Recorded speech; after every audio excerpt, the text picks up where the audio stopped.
வாய்ப்பு வந்து காலேஜில் படிக்க 5 காசு இல்லை ஃப்ரீயாக படிச்சு விட்டாங்க 2.5 வருஷம். அவருக்கு வந்து கம்ப்யூட்டர் கிளாஸ் படித்தாரு, அக்கௌண்டன்ட் படித்தாரு. அவருக்கு வந்து ஹெச்எல்லாம் கிடைச்சிது.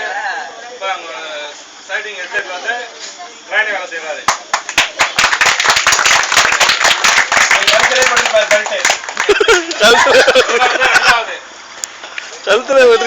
போட்டிருப்பாரு.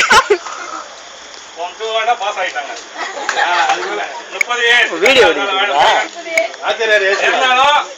இவங்க வந்து நல்ல அறிவு, அவங்களுக்கு வந்து கணக்கு வழக்கோ படிப்பு எல்லாமே ஓகே.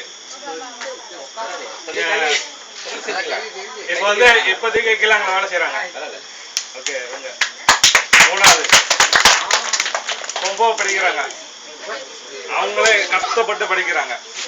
பரீட்சையில வந்து 3வது 2வது ஆரம்பத்துல இருந்து இப்படிதான் வந்துட்டு இருக்காங்க. இவங்க கண்டிப்பா வந்து பரீட்சையில 1வது வருவாங்க, A டிகிரி எடுப்பாங்க.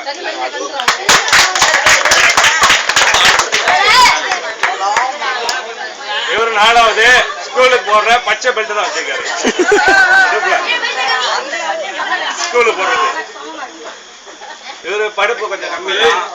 ஆனா இவரோட படிப்பை என்ன சொல்றதா, 1ஆப்ல இருந்து 6ஆப் வரைக்கும் கடைசி தான்.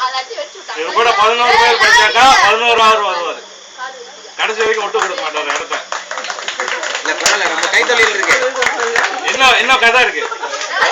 இப்படிலாம் கடைசியா வந்த ஆளு கல்யாணம் போயிட்டாரு. நான் சொன்னேன், கல்யாணம் போயிட்டா கவலைப்படாத, ஆண்டர் ஒருத்தர் இருக்காரு, அவரை நினைச்சிட்டு போய் புக்கு தர, காலையில ஜெயிச்சுட்டு போ அப்படின்லாம் சொல்லுவேன்.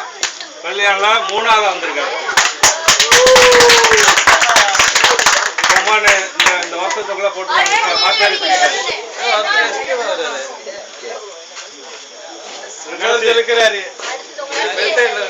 இவர்தான் எங்களை வந்து எல்லாம் சேவை பண்ணிக்காரு. வீட்டுல கடைசி எல்லாத்தையும் வீட்டுல பெரிய ஆளு சின்ன ஆளு எங்க 2 பேரும் இல்ல, மத்த ஆளெல்லாம் இவர் தான் சேவை பண்ணுவாரு.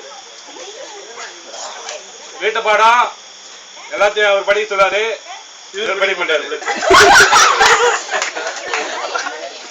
அப்படி இல்ல, ஸ்கூல்ல விட்டோன்னே வீட்டு பாடம் செஞ்சு முடிச்சிருவாங்க. அங்கேயே வீட்டுல வேற வேலை இருக்கக்கூடாது.